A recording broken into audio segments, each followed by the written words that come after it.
어머니 손녀 교육은 저희가 알아서 할 테니 신경 쓰지 마세요. 말순의 가슴이 무너져 내렸고 아들마저 아내 편을 들었다. 그날 밤 며느리의 차가운 말이 말순의 심장을 파고들었다. 차라리 요양원 다시는 게 서로한테 낫지 않을까요? 사연 시작하기 전 구독과 좋아요는 공짜랍니다. 한번 꾹 눌러주시면 여러분에게 많은 행운과 복이 생기실 겁니다. 75세의 윤말순 씨는 오늘도 어김없이 새벽 5시에 눈을 떴습니다. 몸이 아픈 것도 아니고 잠이 안 오는 것도 아닌데 어느 순간부터 일찍 깨는 습관이 생겼죠. 아마도 이 집에서 눈치를 보며 지내다 보니 자연스럽게 몸에 밴 것 같았습니다. 조용히 일어나 방문을 살며시 열어보니 거실은 아직 고요했습니다. 아들 민수와 며느리 수진이 아직 잠들어 있는 시간이었죠. 말수는 슬리퍼 소리도 나지 않게 조심스럽게 걸어서 화장실로 향했습니다. 거울 속 자신의 모습을 보니 어느새 이렇게 늙었나 싶어 한숨이 나왔어요. 희끗희끗한 머리카락, 주름진 얼굴, 그리고 어딘지 모르게 초라해 보이는 자신의 모습이 마음을 무겁게 했습니다. 세수를 마치고 나서 말수는 거실 소파에 앉아 창밖을 바라봤습니다. 아침 햇살이 조금씩 세상을 밝히고 있었죠. 예전 시골집에서는 이 시간이면 벌써 마당을 쓸고 닭들에게 모이를 주느라 바빴는데 지금은 할 일이 없어서 시간이 참 길게 느껴졌습니다. 남편이 세상을 떠나고 나서 혼자 지내던 시골집을 정리하고 아들 집으로 들어온 지 벌써 1년이 지났네요. 처음에는 도시 생활이 신기했습니다. 아파트에서 사는 것도 처음이고 엘리베이터를 타는 것도 어색했죠. 하지만 가족들과 함께 지낼 수 있다는 기대감이 컸어요. 특히 손주 지연이와 함께 보낼 시간을 생각하니 가슴이 설렜었거든요. 그런데 현실은 생각과 달랐습니다. 며느리 수지는 처음부터 말순을 반갑게 맞아주지 않았어요. 겉으로는 예의를 지켰지만 표정과 말투에서 불편함이 고스란히 드러났죠. 아들 민수는 어머니와 아내 사이에서 어쩔 줄 몰라 했고 결국 아내 편을 드는 쪽으로 기울어 갔습니다. 1시간쯤 지나자 부엌에서 수진이 움직이는 소리가 들려왔습니다. 말수는 자리에서 일어나 부엌으로 가려다가 멈춰 섰어요. 어제 수진이 한 말이 귓가에 맴돌았거든요. 어머니, 제발 부엌엔 들어오지 마세요. 음식 냄새 다 배잖아요. 그 말을 들었을 때 말순의 가슴이 얼마나 아팠는지 모릅니다. 평생 부엌에서 가족들을 위해 밥을 해왔는데 이제는 부엌에 들어가는 것도 눈치를 봐야 하다니요. 수진의 표정은 늘 차갑고 말투도 쌀쌀했지만 그래도 며느리니까 이해하려고 노력했는데 점점 힘들어졌습니다. 사실 수진이 싫어하는 건 음식 냄새만이 아니었어요. 말순이 거실에서 텔레비전을 보는 것도 화장실을 오래 사용하는 것도 심지어 기침 소리까지도 다 신경에 거슬린다는 듯이 행동했죠. 말수는 점점 더 자신을 작게 만들어 갔습니다. 목소리도 낮추고 발걸음도 조심스럽게 하고 심지어 숨소리까지 줄이려고 노력했어요. 말수는 다시 소파에 앉아서 손주 지연이가 학교에서 돌아오기를 기다렸습니다. 지연이만이 이 집에서 말순에게 따뜻하게 대해주는 유일한 사람이었거든요. 11살 된 지연이는 순수하고 착했어요. 할머니를 진심으로 좋아했고 학교에서 있었던 일들을 할머니에게만 털어놓곤 했죠. 시계를 보니 오전 10시였습니다. 수진이 부엌에서 설거지를 하는 소리가 들려왔어요.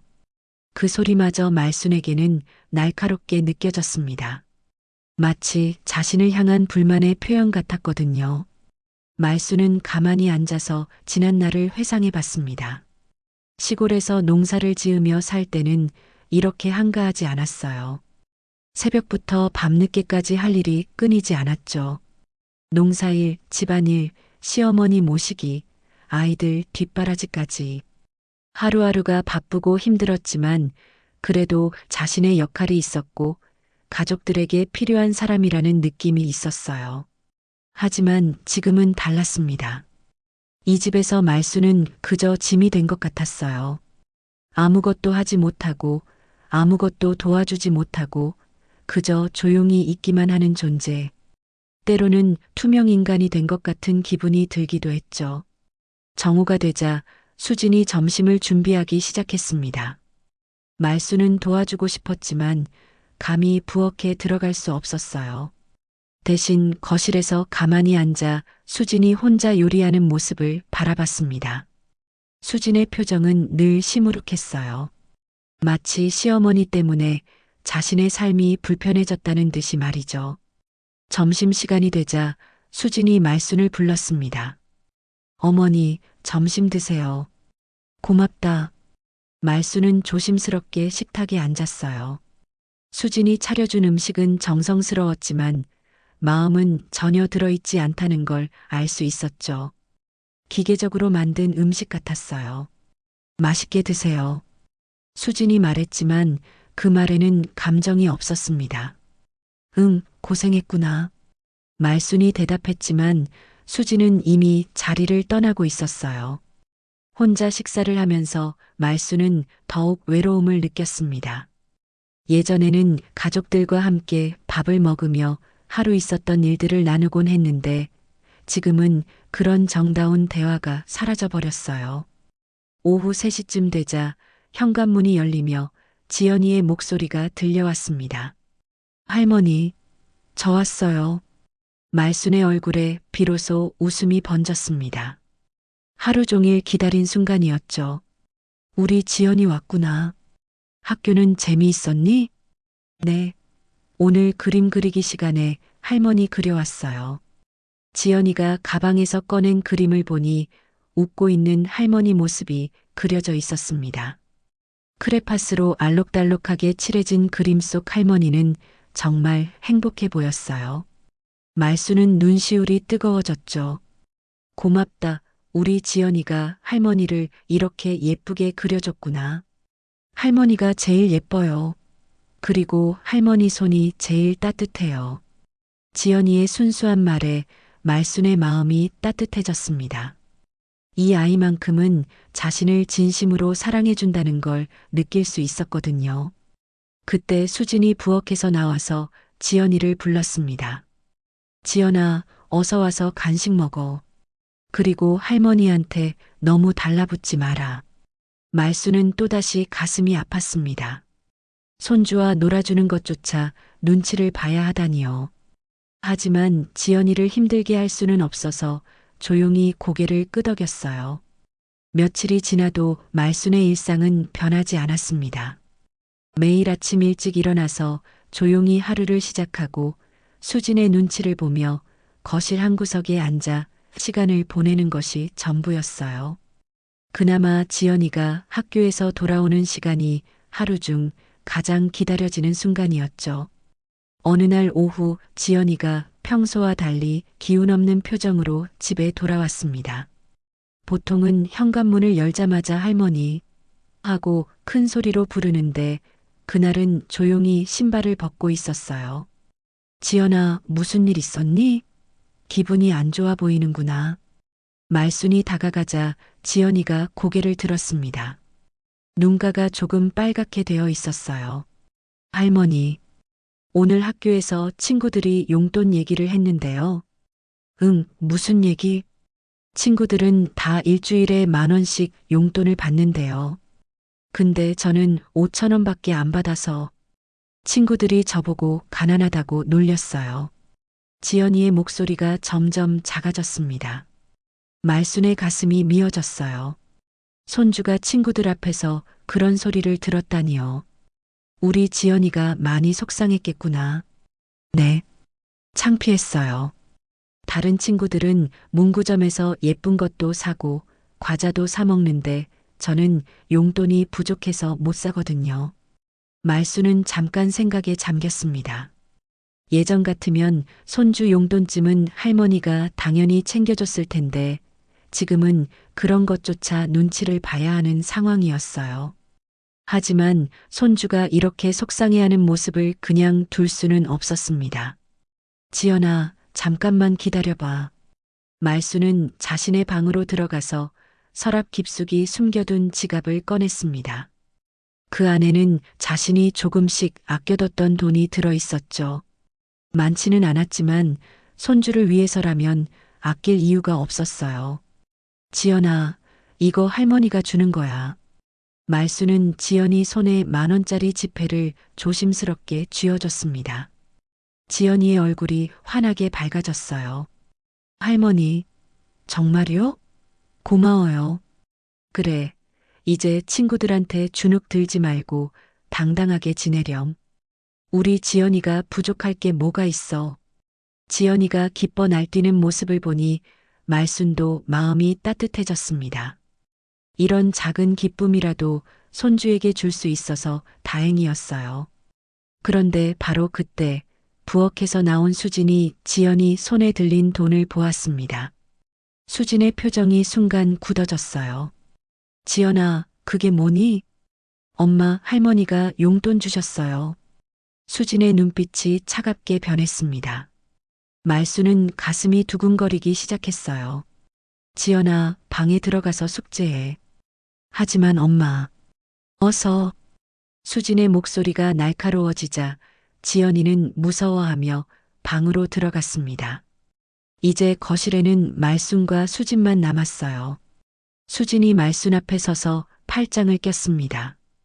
어머니, 이게 뭐 하시는 거예요? 지연이가 친구들한테 놀림받는다고 해서. 그래서 조금. 당신 기여한 게 뭐가 있다고 애한테 돈을 줘요? 수진의 말에 말수는 머리가 띵했습니다. 기여한 게 뭐가 있다고요? 평생 아들을 키우고 이 집에 와서도 최대한 방해되지 않으려고 노력하고 있는데 그런 말을 들어야 하나요?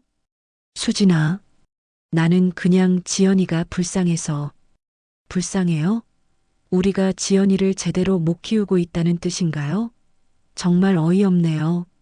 수진의 목소리가 점점 높아졌습니다. 말수는 가슴이 답답해 왔어요.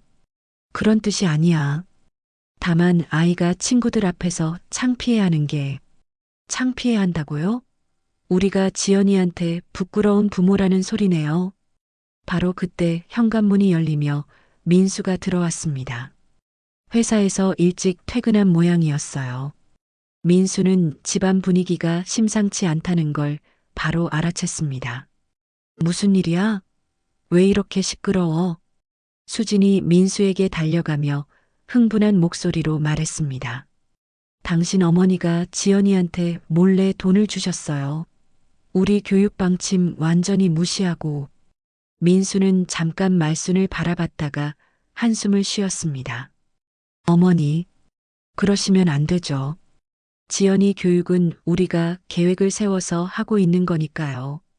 아들마저 자신을 나무라자 말순의 눈에서 눈물이 흘러내렸습니다. 손주 하나 챙겨주는 것도 이렇게 큰 잘못이 되어버렸네요.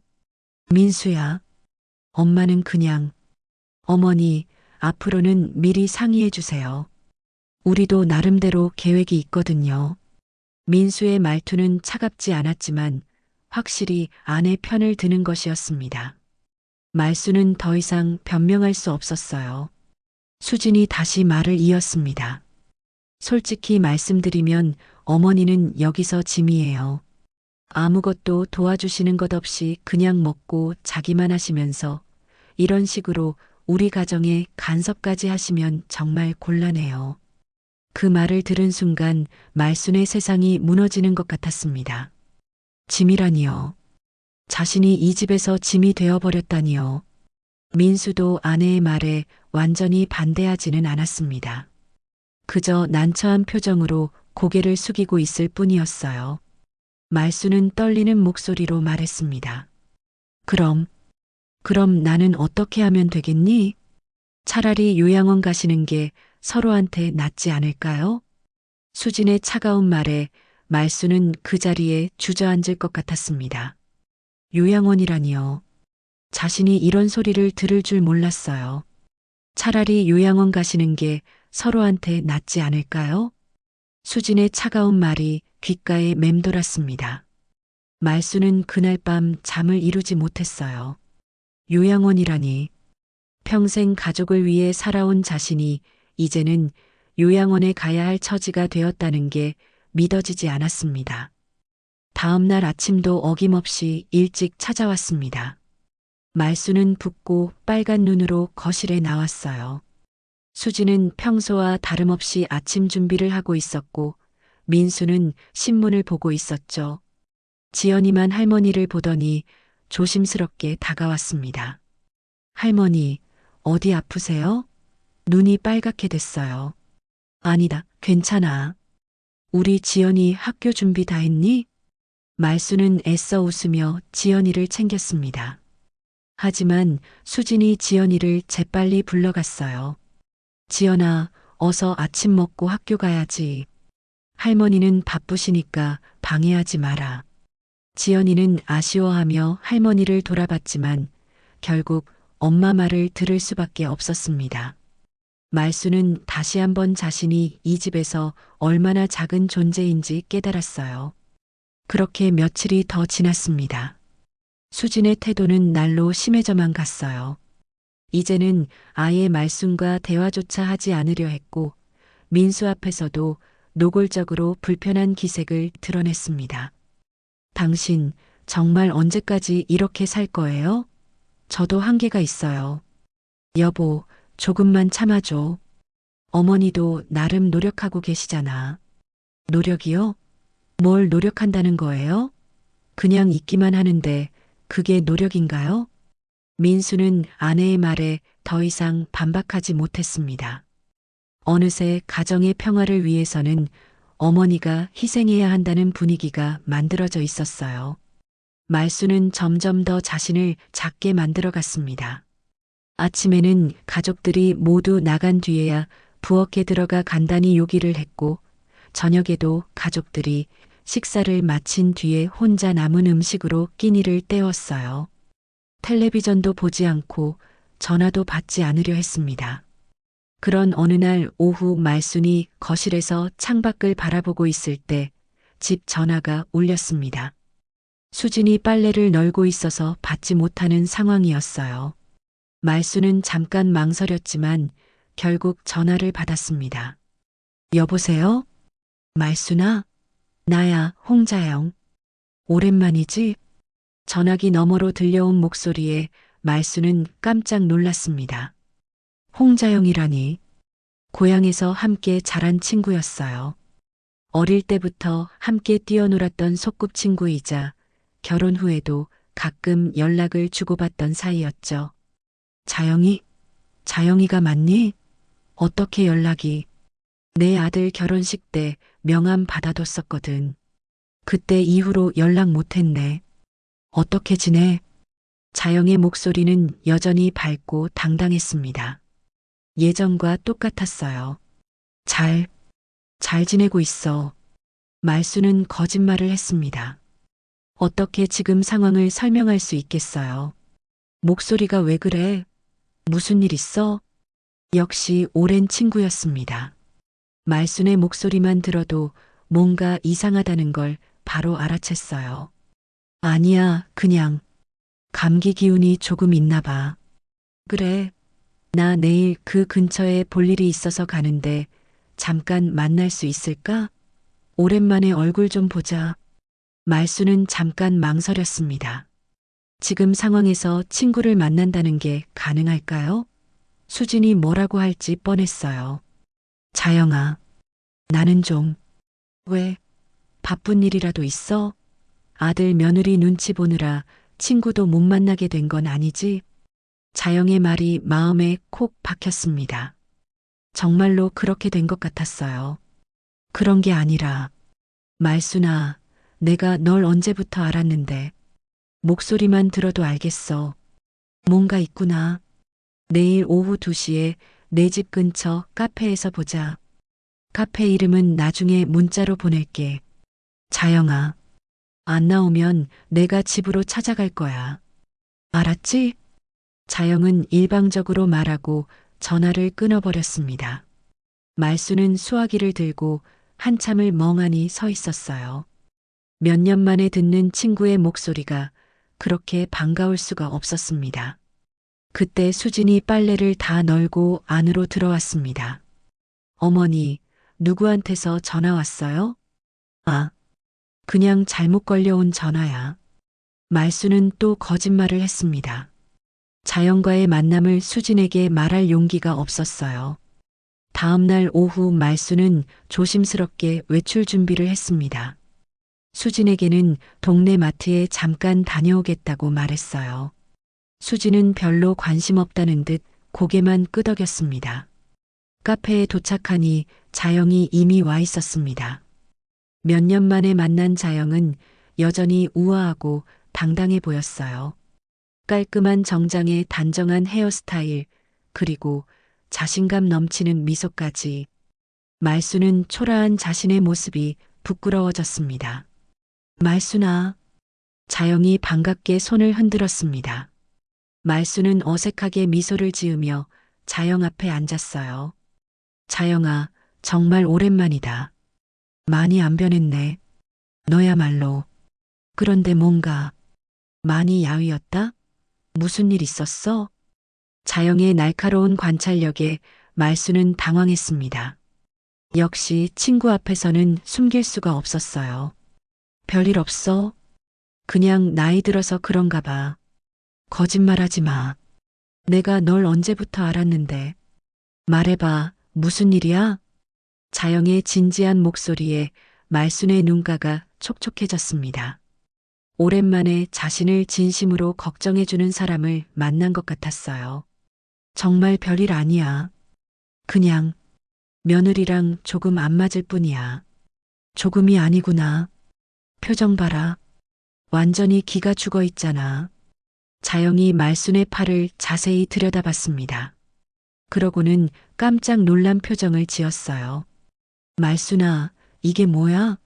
팔에 멍이 있잖아. 말순은 화들짝 놀라며 소매를 당겨 팔을 가렸습니다. 얼마 전 수진과 다투다가 팔을 문에 부딪힌 멍이었는데 아직 사라지지 않았나 봐요.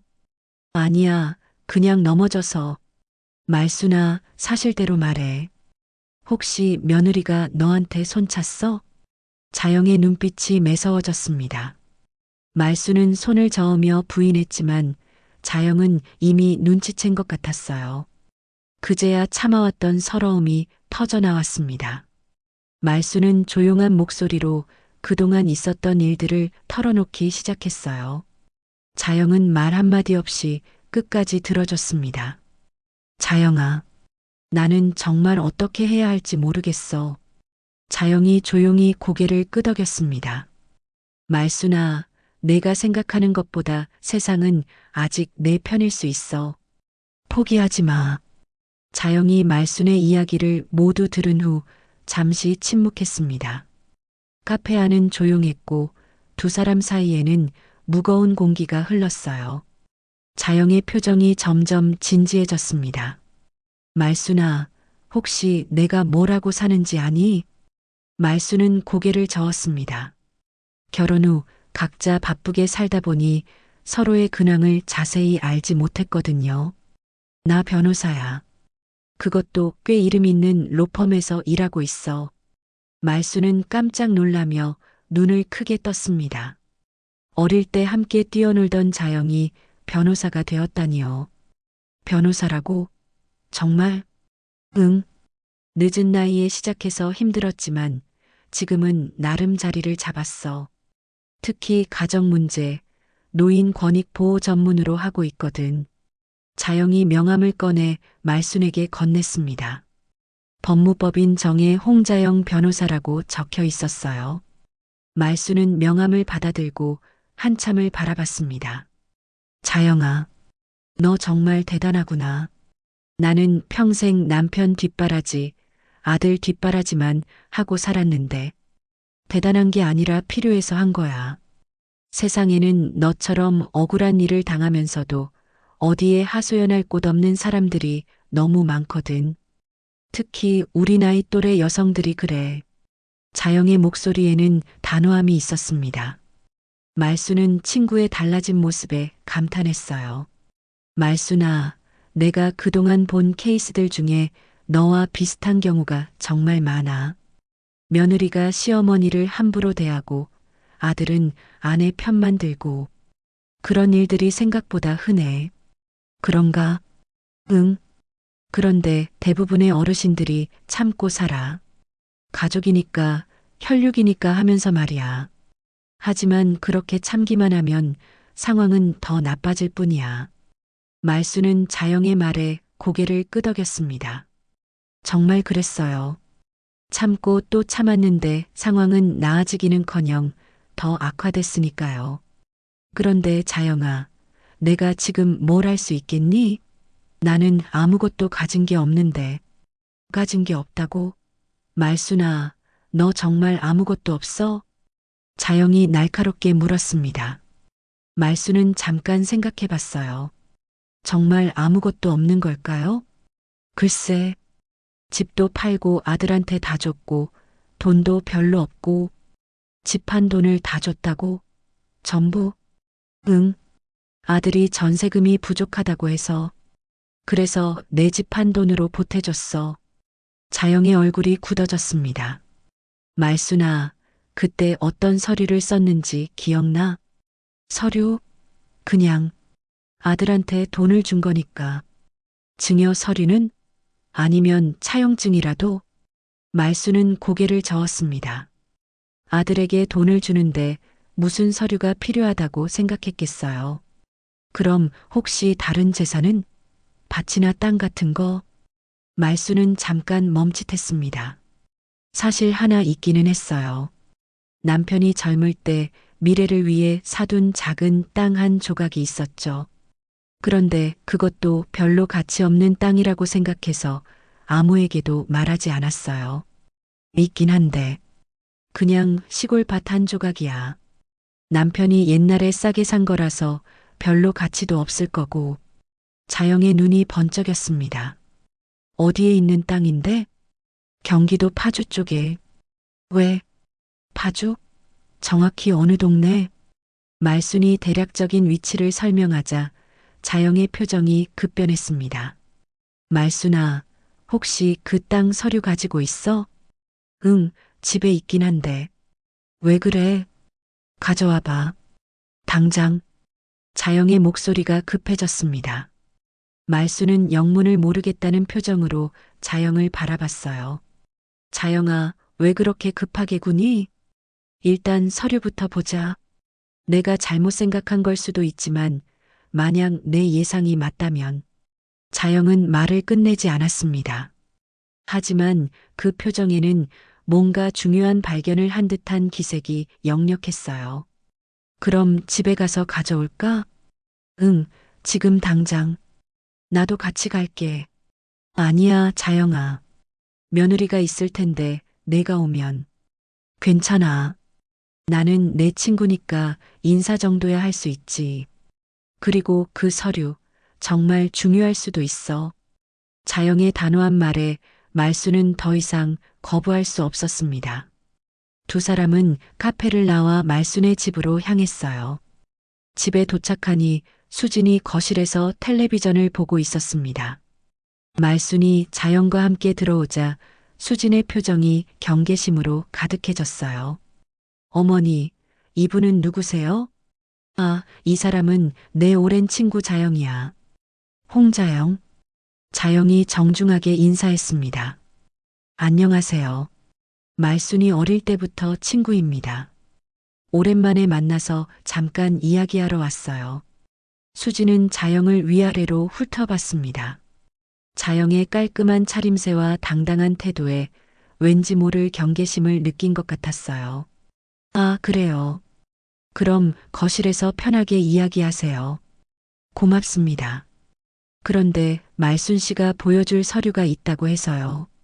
잠깐 방에 들어가도 될까요? 수진의 눈빛이 날카로워졌습니다. 서류요? 무슨 서류 말씀이신지. 아, 별거 아니에요. 옛날 이야기하다가 궁금한 게 생겨서요. 말수는 어색한 분위기를 느끼며 서둘러 자영을 자신의 방으로 안내했습니다. 방문을 닫고 나서 말수는 서랍에서 낡은 봉투를 꺼냈어요. 이게 그 땅 서류야. 자영이 서류를 받아보더니 찬찬히 살펴봤습니다. 그리고 잠시 후 깜짝 놀란 표정을 지었어요. 말수나, 이거 진짜야? 뭐가? 이 땅, 지금 개발 예정지구로 지정됐어. 그것도 대단히 택지 개발 구역이야. 말수는 무슨 말인지 이해하지 못했습니다. 그게 무슨 뜻이야? 자영이 흥분한 목소리로 말했습니다. 말수나, 이 땅 지금 가치가 엄청나게 올랐어. 몇십 배도 더 올랐을 거야. 정확한 시세는 알아봐야겠지만 적어도 수십억 원은 될 것 같은데? 수십억 원이라고? 말수는 자영의 말을 믿을 수 없었습니다. 남편이 몇십 년 전에 산 작은 땅 조각이 수십억 원이 될 리 없다고 생각했거든요. 자영아, 농담하지 마. 그냥 시골 밭인데 어떻게 그런 큰 돈이. 말수나, 나 지금 농담할 상황 아니야. 이 서류 봐. 여기 지번이 정확히 파주 신도시 확장 계획 지역이야. 내가 며칠 전에 관련 뉴스를 봤거든. 자영이 휴대폰을 꺼내서 빠르게 검색하기 시작했습니다. 잠시 후 화면을 말순에게 보여줬어요. 여기 봐. 정부에서 발표한 파주 대규모 택지 개발 계획이야. 내 땅이 정확히 이 구역 안에 들어가 있어. 말수는 휴대폰 화면을 들여다봤지만 잘 보이지 않았습니다. 하지만 자영의 진지한 표정을 보니 농담이 아닌 것 같았어요. 정말 그런 큰 돈이 되는 거야? 확실하지는 않지만 이 정도 위치에 이 정도 면적이면 최소 수십억은 될 거야. 정확한 감정평가를 받아봐야 알겠지만 바로 그때 방문이 열리며 수진이 들어왔습니다. 말순과 자영이 서류를 보며 진지하게 이야기하는 모습에 수진의 얼굴이 굳어졌어요. 어머니, 무슨 이야기를 이렇게 진지하게 하세요? 말수는 당황해서 서류를 재빨리 감췄습니다. 하지만 수진의 날카로운 눈에는 이미 다 보였죠. 아, 그냥 옛날 이야기. 서류를 보시면서 옛날 이야기를 하세요? 혹시 무슨 중요한 일이라도 있는 건가요? 수진이 의심스러운 눈초리로 자영을 바라봤습니다. 자영은 침착하게 미소를 지었어요. 별일 아니에요. 그냥 말순이가 옛날에 산 땅 이야기를 하길래 궁금해서 봤을 뿐이에요. 땅이요? 수진의 목소리가 날카로워졌습니다. 말순은 가슴이 두근거리기 시작했어요. 응, 너무 오래된 얘기라서. 어머니, 혹시 저희가 모르는 재산이 또 있으신 건 아니죠? 수진의 추궁에 말수는 말문이 막혔습니다. 어떻게 대답해야 할지 몰랐어요. 자영이 나서서 말했습니다. 아, 정말 별거 아니에요. 오래전 일이라서 지금은 아무 의미 없는 서류일 거예요. 하지만 수진은 쉽게 물러서지 않았습니다. 그래도 가족인데 알아야 하지 않나요? 어머니, 무슨 땅인지 말씀해 주세요. 말수는 어쩔 줄 몰라 했습니다. 그때 현관문 열리는 소리가 들렸어요. 민수가 퇴근한 것 같았습니다. 여보, 와서 좀 봐요. 수진이 큰 소리로 민수를 불렀습니다. 잠시 후 민수가 방으로 들어왔어요. 무슨 일이야? 당신 어머니가 저희 몰래 가지고 계신 땅이 있대요. 그것도 중요한 땅인가 봐요. 민수는 어리둥절한 표정으로 말순을 바라봤습니다. 어머니, 무슨 말이에요? 말수는 이제 더 이상 숨길 수 없다는 것을 깨달았습니다. 민수야, 사실 파주에 작은 땅 하나가 있긴 해. 너희 아버지가 옛날에 산 거다. 파주에 땅이 있다고? 왜 그런 얘기를 안 하셨어? 별로 중요하지 않다고 생각해서. 그냥 시골 밭이니까. 수진이 자영에게 다가섰습니다. 그런데 이분은 왜 그 땅에 그렇게 관심을 보이시는 거죠? 자영은 잠깐 말순을 바라봤습니다. 말순이 고개를 끄덕이자 자영이 입을 열었어요. 사실 그 지역이 최근에 개발 예정지구로 지정됐거든요. 그래서 땅값이 많이 올랐을 가능성이 있어요. 민수와 수진의 눈이 동시에 커졌습니다. 개발 예정지구라고? 그럼 얼마나? 정확한 건 감정평가를 받아봐야 알겠지만 위치와 면적을 보니 상당할 것 같아요. 수진의 얼굴이 급변했습니다. 방금까지 차갑던 표정이 갑자기 밝아졌어요. 어머니, 그렇게 중요한 걸 왜 말씀 안 하셨어? 나도 중요한 줄 몰랐어.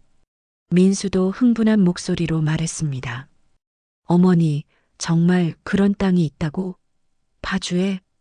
응, 있긴 해. 그런데 정말 그렇게 값어치가 있는 거야? 자영이 다시 서류를 펼쳐보며 설명했습니다. 이 집원을 보니까 정확히 개발 예정 구역 한복판이에요. 면적도 꽤 되고, 솔직히 말씀드리면 수십억은 좋게 될 것 같습니다. 수십억이라고? 민수가 깜짝 놀라며 되물었습니다. 수지는 이미 흥분해서 말순의 손을 잡고 있었어요. 어머니, 정말 대박이야. 우리가 이런 횡재를 하다니. 말순은 수진의 갑작스러운 변화에 당황했습니다. 방금까지 자신을 요양원에 보내자던 사람이 갑자기 이렇게 다정하게 구는 게 어색했어요. 민수도 들떠서 말했습니다. 어머니, 그럼 우리 가족이 정말 부자가 되는 거네. 이제 걱정 없이 살 수 있겠어. 우리 가족이라고?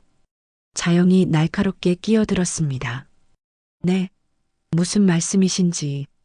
이 땅은 말순 씨 명의로 되어 있어요. 말순 씨 개인 재산이죠. 민수와 수진의 표정이 순간 굳어졌습니다. 하지만 어머니도 가족이시잖아. 당연히 함께. 법적으로는 말순 씨가 단독 소유주입니다. 처분권도 말순 씨에게만 있고요. 수진이 급하게 말순에게 달라붙었습니다. 어머니, 저희가 그동안 잘못했어. 앞으로는 정말 잘할게. 제발 저희 곁에 계셔. 민수도 다급히 붙잡았습니다. 어머니, 저희가 부족했습니다. 앞으로는 어머니 모시는 일에 최선을 다하겠습니다. 말수는 갑자기 변한 두 사람의 태도에 어리둥절했습니다. 수십억짜리 땅이 있다는 말을 듣고 나니 갑자기 자신을 붙잡는다고? 이제야 며느리가 치매라고 부르던 자신이 갑자기 소중한 사람이 된 건가요? 자영이 냉정하게 말했습니다. 말순 씨, 지금 상황이 어떤지 아시겠죠? 갑자기 태도가 바뀌었네요. 수진이 자영을 노려봤습니다. 이분이 누구시길래 가족일에 이렇게 참견하시는 거죠? 참견이 아니라 친구로서 조언해드리는 거예요. 말순 씨가 그동안 어떤 대우를 받았는지 다 들었거든요. 민수가 당황해서 말했습니다. 그게 저희가 좀 서툴렀을 수는 있지만 서툴렀다고? 요양원 가라고 하신 게 서투른 거였나요? 자영의 날카로운 지적에 수진과 민수는 할 말을 잃었습니다. 말수는 혼란스러웠습니다. 갑자기 모든 게 달라진 것 같았어요. 수십억 원짜리 땅의 주인이라니. 그리고 그 사실을 알고 나서 갑자기 변한 가족들의 태도까지. 자영아, 나는 어떻게 해야 하지? 자영이 말순의 손을 잡았습니다. 말순아, 이제 선택할 수 있어. 내가 원하는 대로 살 수 있다고. 자영의 말에 말순은 혼란스러워했습니다. 평생 누군가를 위해 살아왔는데 갑자기 자신이 원하는 대로 살라고 하니 어떻게 해야 할지 모르겠더라고요. 자영아, 나는 정말 모르겠어. 이런 일이 내게 일어날 줄 몰랐어. 수진이 급하게 끼어들었습니다. 어머니, 저희가 정말 잘못했어요. 그동안 제가 너무 철없었어요. 앞으로는 어머니를 진짜 친어머니처럼 모실게요. 민수도 다급히 말했습니다. 어머니, 저도 그동안 아내만 편들고 어머니 마음은 헤아리지 못했어요. 정말 죄송합니다. 말수는 갑자기 변한 가족들의 태도가 당황스러웠습니다. 어제까지만 해도 요양원에 가라고 했던 사람들이 이제는 친어머니처럼 모시겠다고 하니 말이죠. 자영이 차갑게 웃었습니다. 참 신기하네요. 돈 이야기가 나오니까 갑자기 태도가 이렇게 바뀌다니. 수진이 자영에게 화를 냈습니다. 외부인이 우리 가족 일에 왜 이렇게 끼어들어요? 어머니는 우리 가족이에요. 가족이라고? 그럼 지금까지는 가족 취급을 안 하셨나요? 자영의 날카로운 반박에 수진은 말문이 막혔습니다. 말순이 조용히 입을 열었습니다. 수진아, 나는 정말 모르겠다. 갑자기 이렇게 달라지니까. 어머니, 저희가 정말 반성하고 있어요. 앞으로는 절대 그런 일 없을 거예요. 그런데 바로 그때 수진의 휴대폰이 울렸습니다. 수진이 전화를 받더니 잠깐 나가서 통화를 했어요. 말수는 그 사이 민수를 바라봤습니다. 민수야, 너 정말 엄마를 사랑하니? 민수는 잠깐 머뭇거렸습니다. 물론이죠, 어머니. 당연히 사랑합니다. 하지만 그 대답에는 확신이 없었어요.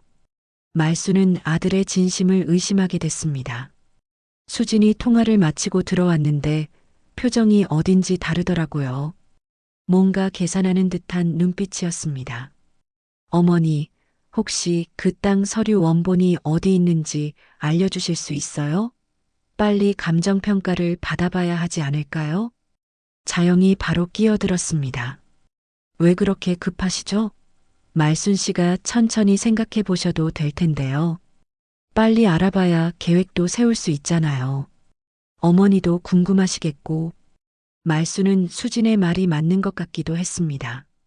정말 그 땅이 얼마나 되는지 궁금했거든요. 그럼 서류를 한 번 더 꺼내볼까? 말순이 다시 서랍을 열려고 하는 순간 자영이 말순의 손을 잡았습니다. 말순아, 잠깐만. 서두를 필요 없어. 이런 중요한 일은 충분히 생각해보고 결정해야 해. 수진의 얼굴이 굳어졌습니다. 도대체 이분이 왜 계속 방해하시는 거예요? 우리는 가족인데. 가족이라면 그동안 왜 말순 씨를 그렇게 대했나요? 치매라고 하면서 무시하고 요양원 보내자고 하고. 그때는 제가 스트레스를 많이 받아서. 스트레스라고요? 그게 시어머니를 함부로 대해도 되는 이유가 되나요? 자영과 수진 사이에 팽팽한 긴장감이 흘렀습니다. 민수는 어쩔 줄 몰라 하며 중간에서 눈치만 보고 있었어요. 그때 지연이가 학교에서 돌아왔습니다. 할머니, 저 왔어요. 지연이의 밝은 목소리에 무거웠던 분위기가 잠깐 누그러졌습니다. 우리 지연이 왔구나. 말순이 반가워하며 지연이를 안아줬어요. 하지만 수진이 재빨리 지연이를 데려갔습니다. 지연아, 어서 방에 가서 숙제해. 어른들이 중요한 얘기 중이야. 지연이는 아쉬워하며 방으로 들어갔습니다. 말수는 또다시 외로움을 느꼈어요. 손주와 있을 때만큼은 마음이 편했는데 그것마저 방해받으니까요. 수진이 다시 말순에게 다가왔습니다. 어머니, 정말 죄송해요. 제가 그동안 너무했어요. 하지만 앞으로는 달라질 거예요. 진짜로요. 수진아, 너 정말 진심이니? 네, 어머니. 정말 진심이에요. 그동안 제가 어머니의 마음을 몰라줬어요. 말수는 며느리의 말이 진심인지 의심스러웠습니다. 하지만 한편으로는 가족이 화목해지기를 바라는 마음도 있었어요. 자영이 말순을 바라보며 말했습니다. 말순아, 지금 당장 결정할 필요 없어. 시간을 갖고 천천히 생각해봐. 내가 정말 원하는 게 뭔지 말이야. 하지만 땅 감정평가는 받아봐야 하지 않을까? 정확한 가치를 알아야 계획도 세울 수 있잖아. 민수가 조심스럽게 말했습니다. 그래, 일단 정확한 가치부터 알아보자. 그 다음에 천천히 생각해 보면 되니까. 자영이 한숨을 쉬었습니다. 좋아요. 그럼 제가 믿을 만한 감정평가사를 소개해 드릴게요. 하지만 그 전에 말순 씨, 한 가지 확실히 해두세요. 뭘? 이 땅은 누구 명의인지, 그리고 누가 처분권을 갖고 있는지 말이에요. 수진과 민수의 표정이 어두워졌습니다. 말순이 떨리는 목소리로 말했습니다.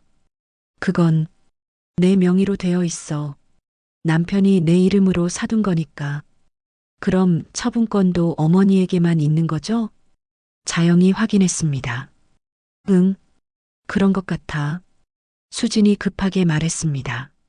하지만 어머니, 혼자서는 관리하기 어려우시잖아요. 저희가 도와드려야죠. 도와준다는 게 무슨 뜻인가요? 자영이 날카롭게 물었습니다. 당연히 어머니를 위해서죠. 정말 어머니를 위해서인가요? 아니면 그 땅을 노리는 건가요? 수진의 얼굴이 붉어졌습니다. 뭐라고요? 그런 식으로 말씀하시면 안 되죠. 그럼 지금까지 말순 씨를 어떻게 대했는지 설명해 보세요. 자영과 수진 사이의 언쟁이 격해지자 말순은 머리가 아파왔습니다. 그만해. 제발 그만해. 말순의 간절한 목소리에 모두가 조용해졌습니다. 나는 정말 모르겠어. 갑자기 이런 일이 생기니까 어떻게 해야 할지. 말순의 눈에서 눈물이 흘러내렸습니다. 평생 단순하게 살아온 자신에게 이런 복잡한 일이 생기니 감당하기 어려웠어요. 자영이 말순의 어깨를 토닥였습니다. 말순아, 울지 마. 내가 결정할 수 있어. 더 이상 누구 눈치 볼 필요 없어. 하지만 말순은 여전히 혼란스러웠습니다. 정말로 자신이 원하는 대로 살 수 있을까요? 그리고 가족들과의 관계는 어떻게 될까요? 바로 그때 수진이 다시 입을 열었습니다. 어머니, 솔직히 말씀드릴게요. 어머니가 혹시 기억을 잘못하시는 건 아닐까요? 요즘 깜빡깜빡하실 때가 많으시잖아요. 수진의 말에 말순은 충격을 받았습니다. 지금 이 순간에도 자신을 치매 환자 취급하다니요. 민수도 조심스럽게 거들었습니다. 어머니, 혹시 정말 그런 땅이 있는 게 맞나요? 기억이 확실하신지. 뭐라고? 말순은 믿을 수 없다는 표정으로 아들을 바라봤습니다. 아들마저 자신을 의심하다니요. 자영이 분노에 찬 목소리로 말했습니다. 지금 뭐 하시는 거예요? 서류도 다 확인했으면서 무슨 소리예요? 하지만 어머니 상태를 보면 수진이 말을 이으려다 자영이 손을 들어 막았습니다. 그만하세요. 지금 하시는 말이 얼마나 심각한지 아세요? 말순 씨 정신 상태를 의심하고 계시잖아요. 그게 아니라 정말 걱정되어서. 걱정이라고요? 이것도 그 땅 때문이겠죠? 자영의 날카로운 지적에 수진과 민수는 머뭇거렸습니다. 말수는 깊은 실망감에 빠졌습니다. 수십억 원짜리 땅이 있다는 걸 알고 나서 잠깐 좋아하는 척하더니 이제는 그 땅을 차지하기 위해 자신을 정신 이상자로 몰아가려 하고 있었거든요. 민수야, 너도 엄마가 미쳤다고 생각하니? 말순의 슬픈 목소리에 민수는 당황했습니다. 그런 게 아니라 어머니께서 요즘 가끔 헷갈려 하실 때가 있으셔서. 내가 언제 헷갈렸다고? 그게 어제도 같은 이야기를 몇 번 반복하셨고. 말수는 가슴이 무너지는 것 같았습니다. 아들이 자신의 모든 행동을 그런 식으로 해석하고 있었다니요. 자영이 단호하게 말했습니다. 지금 말순 씨가 완전히 정상적으로 대화하고 계시잖아요. 어디가 이상하다는 거예요? 하지만 이런 중요한 결정을 혼자서 내리시기에는. 수진이 교묘하게 말했습니다. 그럼 누가 대신 결정해야 한다는 거예요? 자영이 반박했습니다. 당연히 가족이라고 하면서 그동안 어떻게 대했는지 다 봤잖아요. 그때 말순이 갑자기 일어섰습니다. 그만해. 다들 그만해. 모두가 말순을 바라봤습니다. 말순의 눈에는 결연한 빛이 서려 있었어요. 나는 정신이 멀쩡해. 내가 무엇을 하고 있는지도 알고 누가 나를 어떻게 대하는지도 다 알고 있어. 말순의 목소리에는 지금까지 없던 힘이 있었습니다. 민수야, 수진아. 나는 바보가 아니야. 너희가 왜 갑자기 태도를 바꿨는지도 알고 지금 무엇을 노리고 있는지도 다 알아. 수진과 민수의 얼굴이 창백해졌습니다. 자영이 말순을 지지하며 말했습니다. 맞아요. 말순 씨는 완전히 정상이에요. 오히려 지금까지 너무 참고 살았던 거죠. 말순이 서랍에서 땅 서류를 꺼냈습니다. 이게 내 땅 서류야. 내 남편이 내 이름으로 사둔 거고 나만이 처분할 수 있는 거야. 어머니, 민수가 다가오려 했지만 말순이 손을 들어 막았습니다. 민수야, 너는 내 아들이야. 그건 변하지 않아. 하지만 너는 아내 편만 들었어. 엄마가 힘들어할 때 한 번도 편들어주지 않았어. 민수는 할 말을 잃었습니다. 말순이 수진을 바라봤습니다. 수진아, 너는 나를 짐이라고 했지. 요양원에 가라고 했고, 그런데 돈 이야기가 나오니까 갑자기 친어머니처럼 모시겠다고 수진이 급하게 변명했습니다. 어머니, 그때는 제가 정말, 그때는? 그럼 지금은 진심이라는 거니? 말순의 날카로운 질문에 수진은 대답하지 못했습니다. 자영이 말순 옆에 서서 말했습니다. 말순아, 이제 내가 결정해. 정말로 내가 원하는 걸 선택해. 말순은 잠시 생각했습니다. 평생 가족을 위해 살아왔는데 이제는 진짜 자신을 위해 살아도 되는 걸까요? 나는 이 집을 나가겠어. 모두가 깜짝 놀랐습니다. 어머니, 민수가 소리쳤습니다. 어디로 가시려고요? 수진도 당황해서 물었습니다. 자영이와 함께 살 거야. 내 친구와 함께. 자영이 말순의 손을 잡았습니다. 말순아, 정말 괜찮아? 나는 언제든 환영이야. 응, 이제 확실해졌어. 여기서는 내가 행복할 수 없어. 민수가 다급하게 말했습니다. 어머니, 제발 다시 생각해 보세요. 저희가 정말 잘못했어요. 잘못했다는 걸 알면서 왜 계속 그랬니?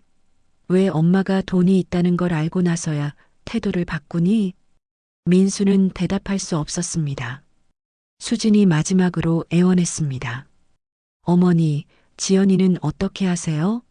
지연이가 얼마나 할머니를 사랑하는데. 말순의 표정이 잠깐 흔들렸습니다. 지연이를 생각하니 마음이 아팠거든요. 지연이. 말순이 망설이자 수진이 재빨리 이어서 말했습니다. 지연이를 위해서라도 함께 살아야 하지 않을까요? 하지만 자영이 차분히 말했습니다. 말순아, 지연이가 정말 소중하다면 더욱 내가 당당해져야 해. 할머니가 당당하게 살아야 지연이도 할머니를 존경할 수 있어. 말순은 고개를 끄덕였습니다. 맞아. 내가 이렇게 살면 지연이한테도 좋지 않은 영향을 줄 거야. 그때 지연이가 방에서 나왔습니다. 할머니, 어디 가세요? 저 혼자 두고 가시면 안 돼요. 지연이의 순수한 목소리에 말순의 마음이 아팠습니다. 지연아, 할머니가 꼭 가야 해. 하지만 지연이를 잊지 않을 거야. 왜요? 제가 뭘 잘못했어요? 지연이가 울먹이며 말했습니다. 말순이 지연이를 꼭 안아줬습니다. 지연이는 잘못한 게 없어. 할머니가 더 나은 사람이 되려고 하는 거야. 수진이 지연이를 이용해서 말순을 붙잡으려 했습니다. 지연아, 할머니한테 여기 계시라고 말해봐. 하지만 자영이 단호하게 말했습니다. 아이를 이용하지 마세요. 그건 정말 비겁한 거예요. 말순이 마지막으로 가족들을 바라봤습니다. 나는 이제 내 인생을 살겠어. 너희들도 진짜 가족이 무엇인지 생각해봐. 말수는 간단한 짐을 챙겨 자영과 함께 집을 나섰습니다. 뒤에서 민수와 수진이 붙잡으려 했지만 말순의 결심은 확고했습니다. 집을 나서면서 말수는 이상하게 마음이 후련했습니다. 처음으로 자신을 위한 선택을 한 것 같았거든요. 자영의 차에 타면서 말수는 뒤돌아보지 않았어요. 그 집에서의 1년은 정말 긴 악몽 같았었거든요. 말수나 괜찮아? 자영이 걱정스럽게 물었습니다. 응. 이상하게 시원해. 이런 기분은 처음이야. 자영의 집은 깔끔하고 따뜻했습니다. 말수는 오랜만에 편안한 잠자리에서 하루를 마무리했어요. 다음 날 아침 자영은 믿을 만한 감정평가사를 데려왔습니다. 말순 씨, 이 서류 정말 대단하네요. 감정평가사가 놀란 표정으로 말했습니다. 이 땅이 정확히 파주 신도시 3차 개발 예정지 한복판이에요. 면적도 상당하고 위치도 최고급입니다. 그럼 정확히 얼마나 되나요? 말순이 떨리는 목소리로 물었습니다. 보수적으로 계산해도 50억 원은 넘을 것 같고 개발이 확정되면 100억 원도 가능해요. 말순은 그 말을 듣고 한동안 말을 못했습니다. 50억 원이라니 평생 상상도 못해본 큰돈이었어요. 자영이 기뻐하며 말했습니다. 말순아, 이제 정말 누구 눈치 안 보고 살 수 있겠네. 그런데 그날 오후 민수가 자영의 집으로 찾아왔습니다. 얼굴이 많이 초췌해 보였어요. 어머니, 제발 집으로 돌아가세요. 민수야, 너 여기까지 뭐하러 왔니? 어머니, 저희가 정말 잘못했어요. 다시 기회를 주세요. 민수의 목소리에는 절박함이 있었습니다. 민수야, 너는 정말 엄마를 사랑해서 그러는 거니? 아니면 그 땅 때문이니? 말순의 직격탄에 민수는 머뭇거렸습니다. 어머니, 물론 사랑합니다. 하지만, 솔직히 말씀드리면 그 땅도 중요해요. 저희 생활이 너무 힘들거든요. 민수의 솔직한 고백에 말수는 오히려 안도했습니다. 적어도 거짓말은 하지 않았으니까요. 민수야, 고맙다. 솔직하게 말해줘서. 그럼 돌아가실 거예요? 아니야. 나는 이제 내 길을 갈 거야. 민수의 얼굴이 절망으로 물들었습니다. 어머니, 그럼 저희는 어떻게 살아요? 너희들이 알아서 살아야지. 엄마도 이제 내 인생을 살 거니까. 민수는 한참을 설득하려 했지만 말순의 마음은 이미 굳어져 있었습니다. 며칠 후, 이번에는 수진이 찾아왔습니다. 예전과는 완전히 다른 모습이었어요. 머리도 단정하게 하고 정중한 태도로 말했습니다. 어머니, 정말 죄송해요. 제가 그동안 너무 철없었어요. 수진아, 이제 와서 그런 말 해봐야 소용없어. 어머니, 저 정말 반성하고 있어요. 지연이도 할머니 보고 싶어 해요. 말순의 마음이 잠깐 흔들렸습니다. 지연이를 생각하니 가슴이 아팠거든요. 지연이가 정말 할머니를 찾아? 네, 매일 울면서 할머니 언제 오시냐고 물어봐요. 수진의 말에 말순은 마음이 무거워졌습니다. 하지만 자영이 옆에서 조용히 말했어요. 말순아, 지연이가 보고 싶으면 따로 만나면 돼. 굳이 그 집으로 돌아갈 필요는 없어. 자영의 말이 맞았습니다. 말순이 단호하게 말했습니다. 수진아, 나는 돌아가지 않을 거야. 대신 지연이는 따로 만날게. 수진의 얼굴이 절망으로 변했습니다. 어머니, 그럼 그 땅은 어떻게 하실 거예요? 결국 본색이 드러났네요. 수진도 결국 땅이 목적이었던 거죠. 그건 내가 알아서 할 거야. 수진이 마지막으로 애원했습니다. 어머니, 제발이요. 저희도 가족이잖아요. 가족이라고? 수진아, 가족이 뭔지 이제 알았어. 가족은 어려울 때 함께하는 사람이야. 좋을 때만 함께하는 건 가족이 아니라고. 수지는 더 이상 할 말이 없었습니다. 그 후 몇 달이 지났습니다. 말수는 자연과 함께 평온한 일상을 보내고 있었어요. 땅 매매 절차도 자영의 도움으로 순조롭게 진행됐습니다.